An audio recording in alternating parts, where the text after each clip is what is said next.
پھر اسی طرح ہاتھ اٹھا کے بھی مانگنا چاہیے. بندوں کے آگے ہاتھ پھیلانا ناپسندیدہ ہے, لیکن اللہ کے آگے ہاتھ پھیلانا پسندیدہ ہے. حدیث میں آتا ہے کہ تمہارا رب بڑا حیا کرنے والا اور سخی ہے. جب بندہ اس کے حضور ہاتھ اٹھاتا ہے تو خالی لوٹاتے ہوئے اسے شرم آتی.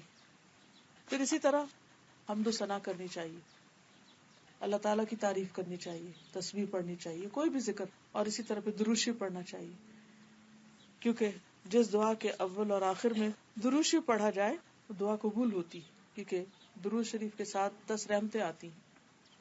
عبداللہ بن مسعود کہتے ہیں کہ میں نماز پڑھ رہا تھا اور نبی اکرم صلی اللہ علیہ وسلم کے ساتھ ابو بکر اور عمر بھی تشریف فرما تھے. میں دعا کے لیے بیٹھا تو پہلے حمد و ثنا کی, پھر درود بھیجا, پھر اپنے لیے دعا کی. نبی صلی اللہ علیہ وسلم نے فرمایا اس طرح اللہ سے دعا کرو ضرور دیے جاؤ گے. پھر فرمایا اللہ تعالیٰ سے مانگو دیے جاؤ گے, یعنی ان کا یہ عمل آپ نے اپروو کیا. پھر ایک اور چیز یہ ہے کہ جب ہم دعا مانگے تو اس سے پہلے اپنی غلطیوں کا اعتراف کریں, جیسے لا الہ الا انت سبحانک انی کنت من الظالمین, کہ اللہ اگر کسی کام میں رکاوٹ ہے تو میری اپنی کوئی غلطی ہوگی, تو مجھے معاف کر دے. ندامت کے آنسو ہوں, کیونکہ انسان اللہ کا حق تو کبھی دے ہی نہیں سکتا, چاہے ہم کتنے بھی عبادت گزار کیوں نہ ہوں. اگر ہم اپنا سارا مال بھی اللہ کے راستے میں دے دیں تو بھی حق ادا نہیں ہوتا, کیونکہ اس نے اس سے زیادہ ہمیں دیا. تو اس لیے انسان جب اپنے گناہوں کی معافی مانگتا ہے اور ندامت میں روتا ہے تو وہ اللہ تعالیٰ کا پسندیدہ ہو جاتا ہے, اللہ تعالیٰ کو رحم آتا ہے ایسے بندے پر. حدیث میں آتا ہے کہ بے شک اللہ تعالیٰ بندے کی اس بات کو پسند کرتا ہے جب وہ کہتا ہے کہ لا الہ الا انت انی قد ظلمت نفسی فاغفر لی ذنوبی انہ لا یغفر الذنوب الا انت. جب یہ دعا کرتا ہے انسان, جس کا معنی ہے کہ لا الہ الا انت, تیرے سوا کوئی الہ نہیں, یقیناً میں نے اپنی جان پہ ظلم کیا, تو میرے گناہوں کو بخش دے, تیرے سوا کوئی گناہ معاف نہیں کر سکتا. تو یہ سن کر اللہ تعالیٰ خوشی سے فرماتا ہے کہ میرے بندے نے یہ جان لیا ہے کہ اس کا رب ہے جو معاف بھی کرتا ہے اور سزا بھی دیتا ہے. تو اللہ تعالیٰ اس بات پر خوش ہو جاتے ہیں کہ میرا بندہ میرے پاس آیا ہے اپنے غلطیوں کو دھونے کے لیے. تو اس کے بعد پھر اللہ تعالیٰ جب خوش ہوتے ہیں تو انسان اس سے مانگے تو اس میں قبولیت کے زیادہ چانسز ہوتے ہیں. اور ایک اور روایت میں آتا ہے کہ غفرت لعبدی, میں نے اپنے بندے کو بخش دیا, معاف کر دیا. کیونکہ گناہ انسان کے رزق میں بھی رکاوٹ بنتے ہیں, گناہ انسان کی دعاؤں کی قبولیت میں بھی رکاوٹ بنتے ہیں. اس لیے انسان کو اپنے گناہوں کو دور کرنے کے لیے, ان کو ہٹانے کے لیے پہلے کام کرنا چاہیے. اسی طرح سب سے پہلے اپنے لیے مانگنا چاہیے, پھر والدین کے لیے, قریبی لوگوں کے لیے, پھر سب کے لیے. ربنا اغفر لی ولوالدی وللمؤمنین یوم یقوم الحساب. نبی صلی اللہ علیہ وسلم جب کسی کا ذکر کرتے تو اس کے لیے دعا کرتے, اور دعا کی ابتدا اپنے سے کرتے.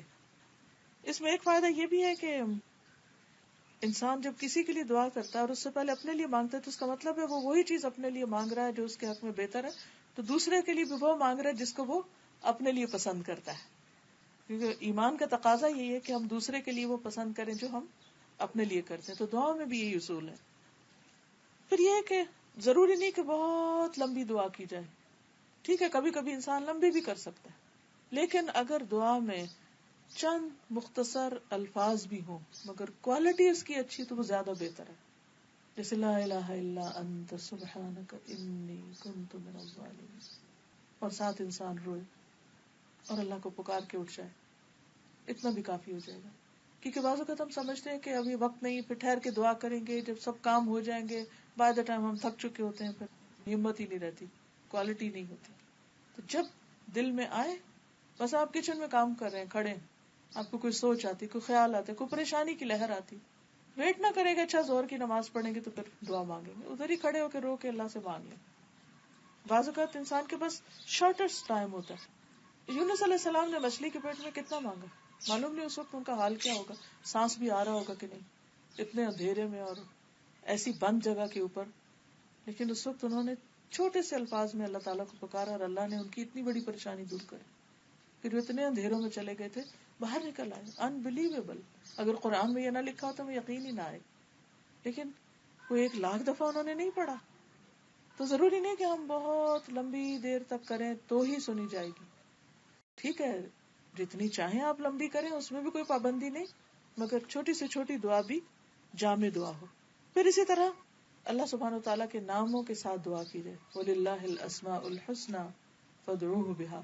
تو بعض دعاؤں میں تو آلریڈی اللہ کے نام موجود ہیں، لیکن اگر آپ کسی بھی خاص نام کے ساتھ اللہ کو پکارنا چاہیں جو آپ کا محبوب نام ہو، جس نام کے ساتھ آپ اللہ کی محبت محسوس کریں. ہم عام طور پر یا اللہ، یا رب یہ تو کہتے ہیں، یا ربنا تو کہتے ہیں، یا اللہم کہتے ہیں، لیکن یا حی یا قیوم یا کوئی بھی اور نام، وَلِلَّهِ الْأَسْمَاءُ الْحُسْنَى، اس میں صرف چند ناموں کی بات نہیں، فَادْعُوهُ بِهَا، کہ جس کے ساتھ چاہیں اللہ کو پکاریں. پھر اسی طرح یہ ہے کہ قبلہ رخ ہوئے بغیر بھی دعا کر سکتے ہیں، لیکن اگر قبلہ رخ ہو جائے تو اور بھی اچھا ہے. پھر اسی طرح وضو کے بغیر بھی دعا کر سکتے ہیں، لیکن وضو کے ساتھ ہو تو اور بھی اچھا ہے، یہ مستحب کی بات ہے. پھر ایک اور چیز یہ ہے کہ انسان کا کھانا پینا حلال کا ہو. حرام کھانے کے ساتھ دعاؤں کی قبولیت میں رکاوٹ آتی. سفر میں دعائیں قبول ہوتی ہیں، لیکن جس کا کھانا پینا اوڑھنا حرام کا ہو اس کی دعا قبول نہیں ہوتی. پھر جلد بازی نہ ہو، مایوسی نہ ہو، تصنع نہ ہو دعا میں. ایسی لفاظی نہ ہو کہ کوئی پوئم کی شکل میں آپ پڑھ رہے ہیں یا گا گا کے یا ایک راگ کی طرح، وہ چیز نہ ہو. سب سے بہتر یہ کہ اخلاص ہو اور خشوع ہو. پھر کوشش کریں کہ کسی کے لیے بد دعا نہ ہو، چاہے وہ کوئی کتنا ہی تنگ کرے، کیونکہ ہو سکتا ہے کہ کوئی شخص بد دعا کرے کسی کے لیے اور اس کو پہنچنے کی بجائے وہ اسی پہ پلٹ آئے جس نے بد دعا کی. کیونکہ ہر انسان کی حقیقت تو اللہ ہی کو پتا ہے. ایک شخص بظاہر ہماری نظر میں بہت خراب ہو سکتا ہے، ہمیں نہیں معلوم اس کا اللہ سے کیا تعلق ہے، وہ چھپ کر کون سی نیکیاں کر رہا ہے جو ہمیں معلوم ہی نہیں ہے. ہم تو لوگوں کی صرف ظاہریت کو جانتے ہیں، تو اس لیے ججمنٹل نہیں ہونا چاہیے، سرفیس ویلیو پہ لوگوں کے ساتھ معاملہ کرنا چاہیے. تو اس صورت میں انسان جب تک کوئی کفر کی حالت پر مرے نہیں تو بد دعا نہیں کرنی چاہیے یا لعن طعن نہیں کرنی چاہیے، کیونکہ لعنت بھی پھر پلٹ آتی ہے لعنت کرنے والے پر. پھر قبولیت کے کچھ خاص اوقات جو ہیں، جیسے رات کا آخری حصہ ہے، سحری کا وقت، وَبِالْأَسْحَارِ هُمْ يَسْتَغْفِرُونَ. ایک حدیث میں آتا ہے کہ اس وقت اللہ سبحانہ وتعالیٰ رات کے آخری تہائی حصے میں آسمان دنیا پر اترتے ہیں اور فرماتے ہیں کہ کون ہے جو مجھ سے مانگے تو میں اس کی دعا قبول کروں. خود اللہ تعالیٰ پکارتے ہیں بندوں کو، کون ہے جو مجھ سے مانگتا ہے تو میں اس کو دوں، کون ہے جو مجھ سے گناہوں کی معافی چاہتا ہے تو میں اس کو بخش دوں. یعنی خاص طور پر اس وقت بخشش کا وقت ہوتا ہے. نبی صلی اللہ علیہ وسلم نے فرمایا رات کے آخری حصے میں رب اپنے بندے کے بہت قریب ہوتا ہے، لہٰذا اگر اس وقت اللہ کو یاد کرنے والوں کی صف میں شامل ہو سکو تو ہو جاؤ. یعنی زمین پر اور جہاں جہاں جو لوگ پکار رہے ہوتے ہیں تم بھی ان میں شامل ہو جاؤ. پھر رمضان میں روزے کی حالت میں دعا قبول ہوتی ہے.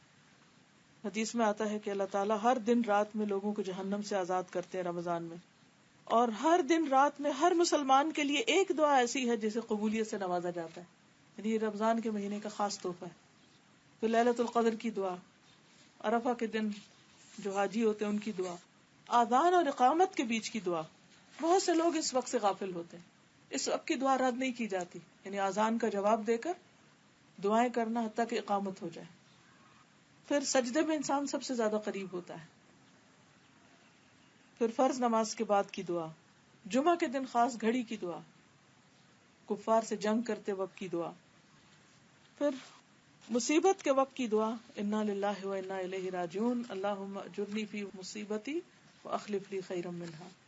یعنی دکھی انسان کے دل سے جو دعا اٹھتی ہے وہ بھی قبولیت کا درجہ پاتی ہے. زمزم پیتے وقت کی دعا، بارش کے اترتے وقت دعا، قرآن مجید پڑھنے کے بعد کی دعا، مرغ کی آواز سننے پر.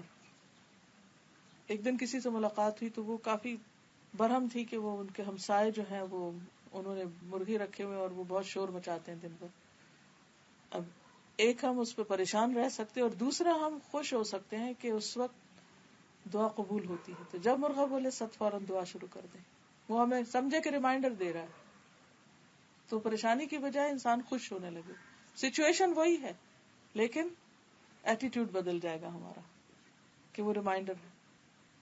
یہ صحیح بخاری کی روایت ہے، جب تم مرغ کے بولنے کی آواز سنو تو اللہ تعالیٰ سے اس کے فضل کا سوال کرو کیونکہ وہ اس وقت فرشتہ دیکھتا ہے.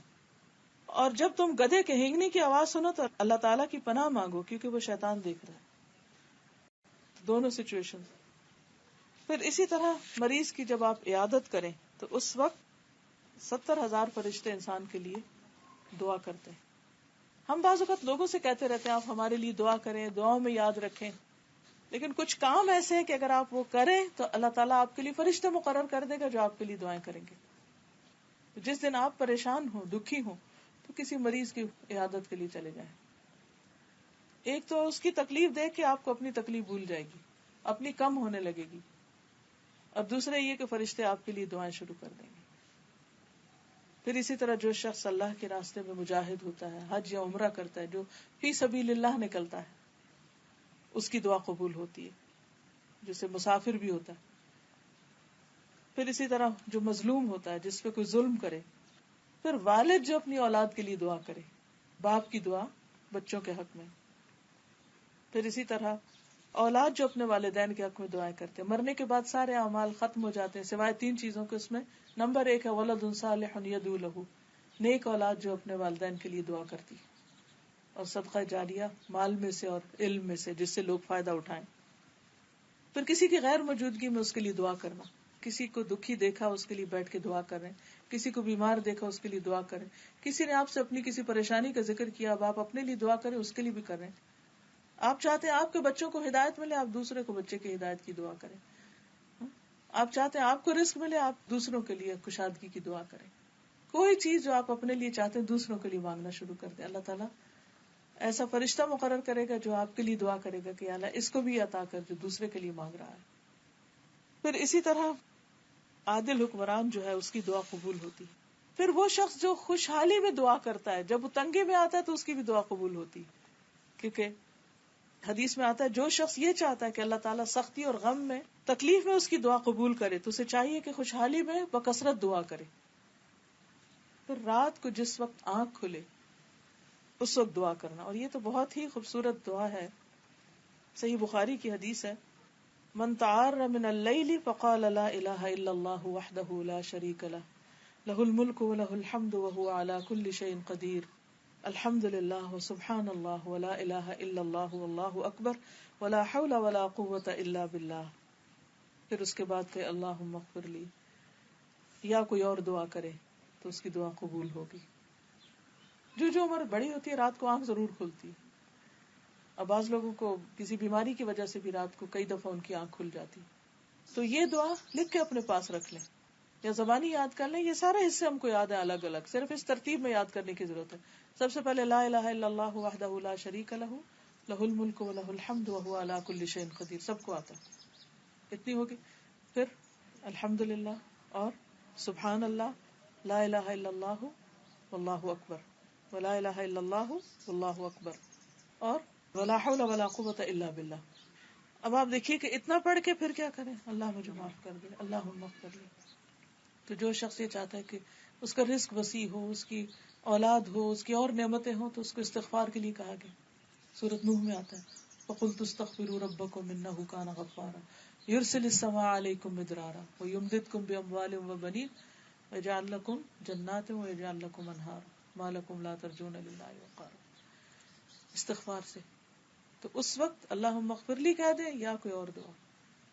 تو اگر رات کو سائڈ بھی بدلے اور آنکھ کھل جائے تو یہ دعا پڑھ کے دعا کر, صرف عادت ڈالنے کی ضرورت ہے, تو اس وقت کی دعا قبول ہوتی. اور اگر خاص طور اگر رات کے پچھلے حصے میں آنکھ کھلے تو اس وقت اور بھی اللہ تعالیٰ آسمان دنیا پر دیکھ رہے ہوتے ہیں کہ کون مجھ سے مانگے کہ میں اس کو دوں. لیکن ہم ان اوقات کو بعض اوقات غفلت سے, بعض اوقات بھول کے ضائع کر دیتے. تو آج کی اس گفتگو اور شام کی اس مجلس کا مقصد یہی تھا کہ میں اپنے آپ کو اور آپ سب کو بھی ریمائنڈ کراؤں کہ دعاؤں میں اور زیادہ آگے بڑھیں, بجائے اس کے کہ پریشان بیٹھے سوچتے رہے. اس سوچنے کے وقت کو بھی دعا کے لیے استعمال کریں, بجائے اس کے کہ دل میں ہر وقت اپنے آپ کو کاٹتے رہیں اور غمگین رہیں اور دکھی رہیں اور پریشان رہیں اور آنسو بہاتے رہیں. اس رونے کو بھی دعا میں بدل لیں. تو انشاءاللہ قیامت کے دن جب انسان ان دعاؤں کو بھی جو قبول نہیں ہوئی ان کا اجر دیکھے گا تو انسان چاہے گا کاش دنیا میں ایک بھی دعا قبول نہیں ہوتی اور سب کا اجر آج مجھے یہاں ملتا. کیونکہ بعض اوقات انسان کے باقی نیکیاں اتنی نہیں ہوتی, لیکن یہ جو دعائیں مانگتا رہتا ہے وہ اس کے اعمال میں بہت زیادہ اضافے کا ذریعہ بن جاتے ہیں.